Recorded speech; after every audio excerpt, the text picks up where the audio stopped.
السلام علیکم۔ امید ہے کہ آپ سب خوش ہوں گے۔ اللہ آپ سب کو اسی طرح انرجیٹک اور مسکراتا رکھے۔ آمین۔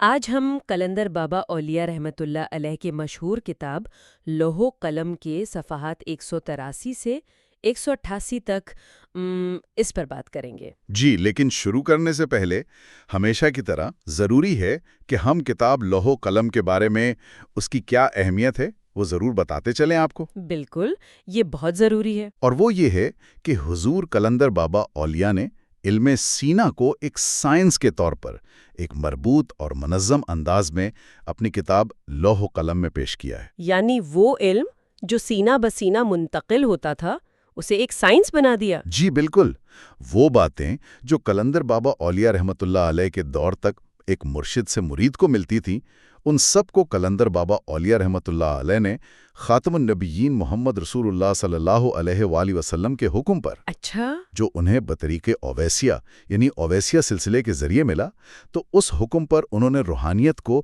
ایک اسپرچول سائنس بنا دیا۔ تو اب یہ علم سینا ایک کتاب کی صورت میں موجود ہے جس کا نام ہے لوح و قلم، جو کہ تصنیف ہے قلندر بابا اولیاء رحمۃ اللہ علیہ کی۔ جی، اور اس کتاب کو کوئی بھی پڑھ سکتا ہے، یعنی کہ اسے پڑھے، آزمائے، ٹیسٹ کرے اور اپنی صلاحیتوں کو فروغ دے کر اس مقصد عظیم کو حاصل کر لے کہ جس کے لیے اللہ تعالیٰ نے اسے تخلیق کیا ہے۔ اور یہ بھی نوٹ کر لیں کہ جو سامعین ابھی نئے آئے ہیں اس پروگرام پر، تو ہو سکتا ہے کہ ان کو یہ سمجھنے میں ذرا سی دشواری پیش آئے۔ جی، یہ ممکن ہے۔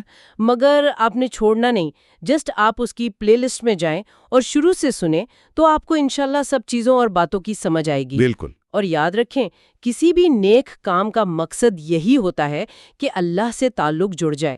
تو اس بارے میں حضرت خواجہ شمس الدین عظیمی رحمۃ اللہ علیہ فرماتے ہیں کہ جس نے سمجھنے کے ارادے سے اس کتاب کو پڑھا تو اس کا تعلق اللہ تعالیٰ سے جڑ جاتا ہے۔ تو یہ کتنی بڑی کامیابی کی بات ہے۔ اور یہ کتاب پڑھنے کے بعد اور دوران خود آپ کی رہنما بن جاتی ہے۔ بالکل۔ اس گفتگو کو سننے والے چاہے اگلے 50 سال بعد بھی اسے سنیں تو یہ نہیں ہی ہے، کیونکہ اس کا مواد ایسا ہے کہ جو وقت اور جگہ کی گرفت سے آزاد ہے۔ صحیح۔ تو آج کی گفتگو میں ہم جن نکات پر بات کریں گے ان میں شامل ہیں انسان کے نزول کے 7 درجات کا اعادہ، یعنی عالم امر اور عالم خلق۔ جی۔ پھر اخفا اور خفی کی گہری تشریح، جس میں لا کشش اور ہیولا کا تصور آئے گا۔ اچھا۔ نگاہ کے 2 رخ ہیں، سطح اور عمق، اس پر بات ہوگی۔ سورہ حدید کی روشنی میں نزول و صعود کا بیان، تخلیق کے 6 ایام یعنی 6 لطائف کی حقیقت، زمان و مکان کا تصور، اور کچھ روحانی اصطلاحات جیسے لوح محفوظ، عالم مثال، برزخ۔ بہت اہم نکات ہیں۔ جی۔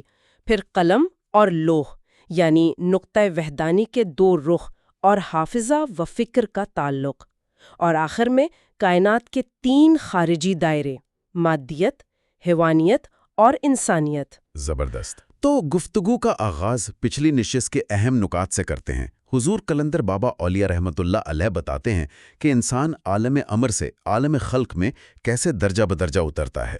جی۔ عالم امر کے 5 قدم تھے: اخفا، خفی، سر، روح اور قلب، اور عالم خلق کے 2 قدم، نفس اور جسم یا قالب، جنہیں احساس اور کیفیت بھی کہا گیا ہے۔ اور ان درجات کو 3 حرکات میں بھی تقسیم کیا گیا ہے نا؟ جی بالکل۔ حرکت اول جو اخفا اور خفی ہیں یعنی بے رنگ حرکاتیں، پھر حرکت ثانی سر، روح، قلب، جو انسانی قالب میں وہم، خیال اور تصور بنتی ہیں، اور پھر حرکت آخر نفس اور جسم، جو احساس اور عمل بنتے ہیں۔ اور رنگوں کے حوالے سے بھی ایک تقسیم تھی، وہ بھی یاد دہانی کے لیے اہم ہے کہ اخفا یعنی گریز اور خفی یعنی کشش، یہ دونوں بے رنگ ہیں۔ صحیح۔ سر یعنی گریز اور روح یعنی کشش یک رنگ ہیں۔ قلب یعنی گریز اور نفس یعنی کشش کل رنگ ہے۔ اور جسم ان تمام حرکات کا مظاہرہ ہے۔ بالکل۔ تو اب صفحہ 183 سے آگے بڑھتے ہیں۔ حضور قلندر بابا اولیاء رحمۃ اللہ علیہ فرماتے ہیں کہ عالم امر کی تمام حرکات مفرد ہیں۔ مفرد یعنی سنگولر۔ جی، اور ان میں سے 2 بے رنگ حرکات کو تصوف کی زبان میں لا نفی کا بست کہا گیا ہے۔ لا نفی کا بست، یہ سننے میں بہت پیچیدہ لگتا ہے، اس کا کیا مطلب ہے؟ دیکھیں، اس کو ایسے سمجھیں کہ جیسے کمپیوٹر کی ہر چیز کی بنیاد صرف 0 اور 1 پر ہوتی ہے۔ اچھا، بائنری کوڈ۔ بالکل اسی طرح قلندر بابا اولیاء بتا رہے ہیں کہ پوری کائنات کی روحانی کوڈنگ 2 بنیادی حرکتوں پر ہے، ایک گریز یعنی پش اور دوسری کشش یعنی پل۔ صحیح۔ لا نفی کا مطلب ہے کہ یہ قوتیں اتنی لطیف اور بنیادی ہیں کہ ہمارا شعور انہیں کچھ نہیں یعنی لا شے سمجھتا ہے۔ واہ، تو یہ کچھ نہیں دراصل سب کچھ کی بنیاد ہے۔ بالکل، یہی تو کمال کی بات ہے۔ اس لا نفی کے بست کے 2 درجے ہیں۔ نمبر 1 لا گریز یعنی اخفا، یہ وہ حرکت ہے جو عالم امر خاص سے متعلق ہے۔ اور نمبر 2 لا کشش یعنی خفی، یہ وہ حرکت ہے جو عالم امر عام سے متعلق ہے۔ خفی سے لا شے کا کشف ہوتا ہے۔ اور کتاب میں آگے ان دونوں لطائف کو تمام موجودات کی بنیادیں یعنی بسائط کہا گیا ہے۔ یہاں ایک اور گہرا تصور پیش کیا گیا ہے جسے ہیولا کہا گیا ہے، آرکیٹائپ۔ جی، کیا یہ ہیولا کسی نوع کا ماسٹر بلو پرنٹ یا روحانی ڈی این اے ہے؟ آپ نے بہت اچھی تشبیہ دی ہے۔ جی ہاں، ہیولا بالکل وہی ہے۔ قلندر بابا اولیاء رحمۃ اللہ علیہ نے اس کی مثال ایک درخت کے بیج سے دی ہے۔ اچھا۔ آپ تصور کریں کہ کسی درخت کی نوع کا جو سب سے پہلا بیج تھا، اس ایک بیج کے اندر قیامت تک پیدا ہونے والے اس نوع کے تمام درختوں کا مکمل خاکہ، ان کی تمام خصوصیات، ان کا پورا پوٹینشل موجود تھا۔ سبحان اللہ۔ وہی ایک بیج اپنی پوری نوع کا ہیولا ہے۔ اس کا مطلب تو یہ ہوا کہ کائنات میں کچھ بھی نیا یا حادثاتی نہیں ہے، ہر چیز پہلے سے اپنے ہیولے میں، اپنے پوٹینشل میں موجود ہے۔ جی، اور یہی 2 قوتیں، گریز اور کشش، اس ہیولے کو متحرک کرتی ہیں۔ ایک حرکت ہے جو ہیولے کے آغاز یعنی مبتدا سے اس کے انجام یعنی مظہر کی طرف گریز کرتی ہے، یعنی پش کرتی ہے اسے ظاہر کرنے کے لیے۔ بالکل، اور دوسرا قدم خفی ہے جو مظہر سے واپس مبتدا کی طرف کشش رکھتا ہے یعنی کھینچتا ہے۔ تو یہ کائنات کے سانس لینے جیسا ہے، ایک سانس باہر کی طرف جو تخلیق کو ظاہر کرتا ہے اور ایک سانس اندر کی طرف جو ہر چیز کو واپس اپنی اصل کی طرف کھینچتا ہے۔ کیا خوب کہا آپ نے، اور یہ دونوں حرکتیں ہر لمحے ایک ساتھ ہو رہی ہیں۔ آگے قلندر بابا اولیاء رحمۃ اللہ علیہ لفظ لا کی روحانی تشریح کرتے ہیں۔ وہ بتاتے ہیں کہ اس ایک لفظ میں عالم امر کی یہی 2 ابتدائی بنیادیں پوشیدہ ہیں۔ ایک لفظ لا میں؟ جی، یہ اللہ کے حکم کن کے پہلے 2 قدم ہیں۔ لفظ لا میں جو لام یعنی ل ہے وہ گریز کا بست ہے یعنی ایکسپینس ہے۔ اچھا۔ اور جو الف یعنی آ ہے وہ کشش کا بست ہے۔ یہ دونوں اخفا اور خفی مل کر حیات کی اصل بنتے ہیں جسے انہوں نے لاشعور کا نام دیا ہے۔ یہ تو حیران کن بات ہے کہ ایک عام سے لفظ میں کائنات کی 2 بنیادی قوتوں کا راز چھپا ہے اور پھر اس سے نگاہ کا تصور جوڑا گیا ہے۔ جی، اگر ان دونوں کے مجموعے کو نگاہ کا نام دیا جائے تو اس کے 2 رخ ہیں، ایک سطح اور دوسری عمق یعنی گہرائی۔ تو کیا یہ کہنا درست ہوگا کہ روحانی بصیرت دراصل عمق والی نگاہ سے دیکھنے کی صلاحیت ہے، جبکہ ہماری عام دنیاوی نظر سطح پر ہی اٹکی رہتی ہے؟ آپ نے بالکل درست نتیجہ اخذ کیا ہے۔ قلندر بابا اولیاء رحمۃ اللہ علیہ کے مطابق اخفا نگاہ کا عمق ہے اور خفی نگاہ کی سطح ہے۔ ٹھیک۔ اسی لیے وہ فرماتے ہیں کہ اخفا کی نگاہ ہمیشہ پردے کے پیچھے دیکھتی ہے۔ کیوں؟ کیونکہ پردہ کشش کی علامت ہے اور اخفا میں گریز ہے، وہ پردے سے گزر جاتی ہے۔ اچھا۔ جبکہ خفی کی نگاہ خود کشش کی قوت ہے، اس لیے وہ پردے پر ہی کھنچ کر رک جاتی ہے، اس سے آگے نہیں جا سکتی۔ یہ بہت گہرے اور پیچیدہ تصورات ہیں، اور یہاں یہ سوال پیدا ہوتا ہے کہ کیا ان باتوں کی کوئی بنیاد قرآن میں بھی ملتی ہے؟ دلچسپ بات یہ ہے کہ قلندر بابا اولیاء رحمۃ اللہ علیہ خود ہمیں سیدھا سورہ حدید کی طرف لے جاتے ہیں۔ جی ہاں، وہ ان تمام نقاط کو قرآن حکیم سے ثابت کرتے ہیں۔ آئیے سورہ حدید کی ابتدائی 5 آیات سنتے ہیں۔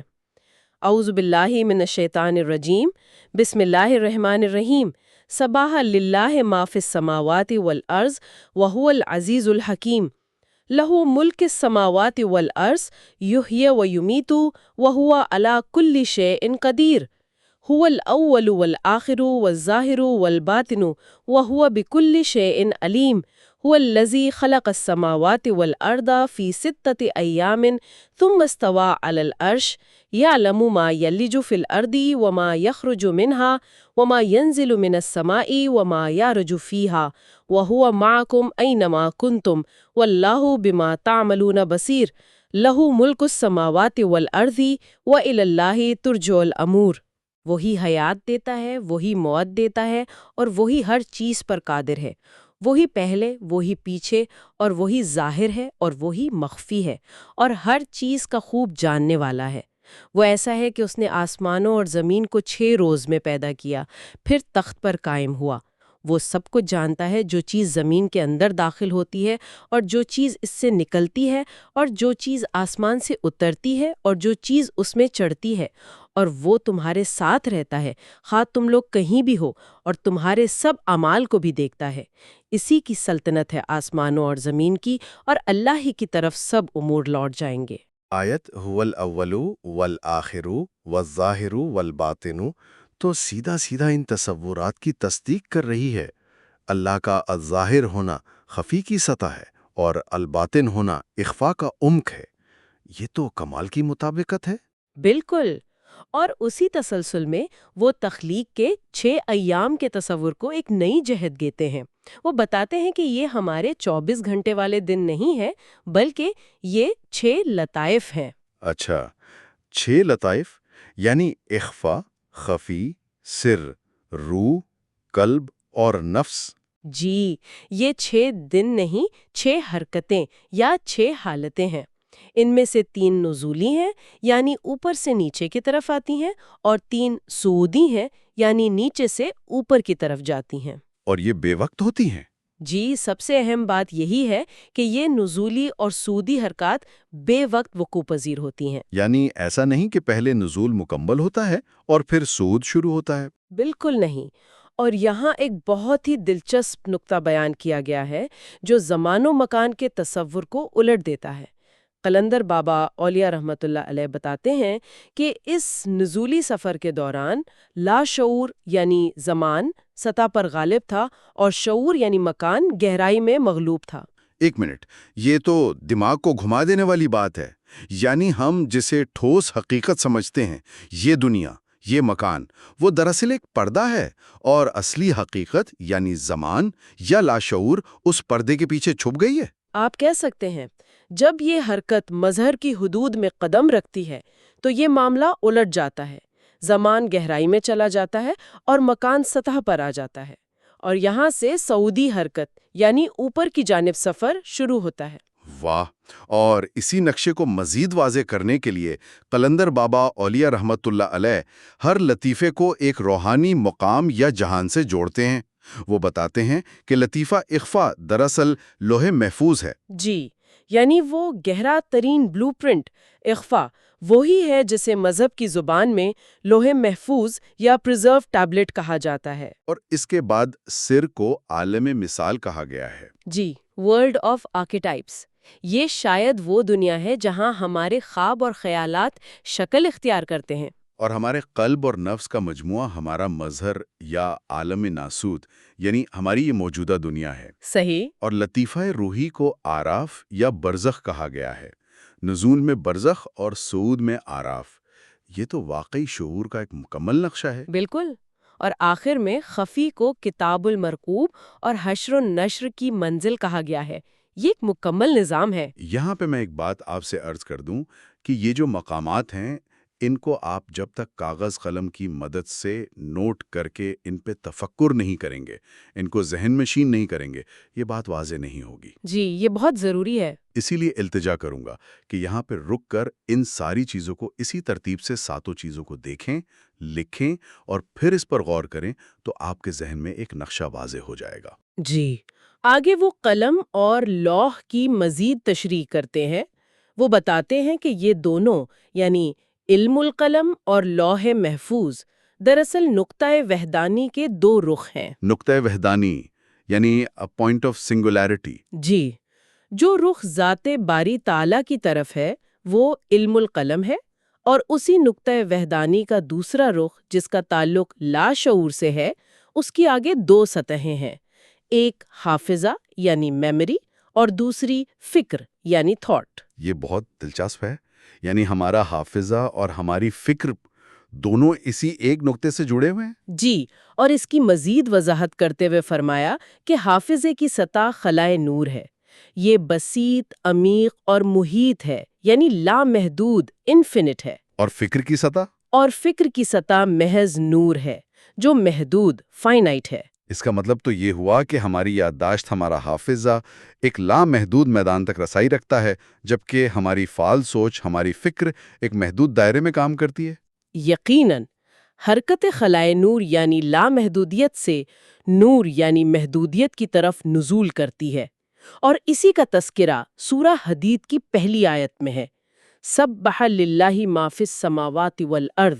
یہاں سبح کا مطلب صرف تسبیح کرنا نہیں، بلکہ اپنی ڈیوٹی پوری کرنا ہے. جی، اپنے پروگرام کے مطابق کام کرنا. یہاں سماوات سے مراد شعور کے درجات ہیں، اور ارض وہ اسکرین ہے جس پر یہ شعور ظاہر ہو رہا ہے. تو ہر شے لامحدودیت سے محدودیت میں آ کر اللہ کی غیر محدود اور بے نقص ذات کا تعارف کرا رہی ہے. یہ بہت منطقی بات بھی ہے کہ جب بھی کسی شے میں تبدیلی آتی ہے تو پہلے اس کی حدود کا قائم ہونا ضروری ہے. حد بندی کے بغیر کوئی شے حرکت نہیں کر سکتی. بالکل. اسی لیے قلندر بابا اولیاء رحمت اللہ علیہ فرماتے ہیں کہ غیر متغیر یعنی ان چینجنگ کا نام لامحدودیت ہے، اور متغیر یعنی چینجنگ کا نام محدودیت ہے. اور قرآن پاک میں اسی لامحدودیت کو خالق اور محدودیت کو مخلوق قرار دیا گیا ہے. جی، تو اس سارے گہرے سفر کے بعد آخر میں وہ پوری کائنات کا خلاصہ صرف 3 خارجی دائروں میں بیان کرتے ہیں. یہ ایک بہت طاقتور اختتام ہے. جی، وہ فرماتے ہیں کہ کائنات 3 حصوں پر مشتمل ہے. پہلا دائرہ مادیت کا ہے، جس سے میکینیکی عمل کے نتیجے میں جمادات و نباتات بنتے ہیں. ٹھیک. دوسرا دائرہ حیوانیت کا ہے، جس سے حیوانات بنتے ہیں. اور تیسرا دائرہ انسانیت کا ہے، جہاں سے انسانی تعمیر کے خمیر کا آغاز ہوتا ہے. یہ ایک زبردست درجہ بندی ہے، لیکن وہ یہ بھی کہتے ہیں کہ ان دائروں کے بننے کا عمل، ان کی تحلیل ہماری نگاہوں سے پوشیدہ ہے. جی، اور یہی اللہ تعالیٰ کی زبردست حکمت کا ایک جزو ہے. آج ہم نے کائنات کے بائنری کوڈ سے لے کر انسان کی روحانی اناٹمی تک کا سفر کیا ہے، لیکن یہاں ایک سوچنے والی بات یہ رہ جاتی ہے کہ اگر یہ کتاب ہمارے اس مادی جسم میں اترنے کا راستہ بیان کرتی ہے تو واپس اوپر جانے کا راستہ کیسا ہوگا؟ یہ ایک بہت اہم سوال ہے، اور شاید یہ ہمیں غور کرنے پر مجبور کرتا ہے کہ کیا ہم اپنی زندگیوں میں اس واپسی کے سفر پر ہیں بھی یا نہیں؟ کیا ہم اس لامحدود حافظے کی طرف واپس چڑھنے کی کوشش کر رہے ہیں، یا ہم اپنی محدود فکر کی سطح پر ہی رہنے پر راضی ہیں؟ ہم نے بہت ہی محنت سے کوشش کی ہے کہ ہم آپ سب کے لیے، آنے والی نئی نسل کے لیے اور اپنے لیے بھی اس کو مزید آسان بنا کے پیش کریں. جی، اب آپ سب پر ہے کہ اس کو کم از کم 2 یا 3 دفعہ سنیں، پھر یہی صفحات پڑھیں، اور جو نہ سمجھ آئے پھر بھی تو دوبارہ سنیں، سوال کریں اور اپنا تعلق اللہ سے جوڑ لیں. آپ سب کے لیے بہت دعا. اس چینل میلوڈی آف ڈیوائن کو سبسکرائب کریں، ویڈیو کو لائک کریں اور کامنٹس میں بتائیں کہ آپ نے آج کی گفتگو میں کیا سیکھا. سب کے لیے اللہ حافظ.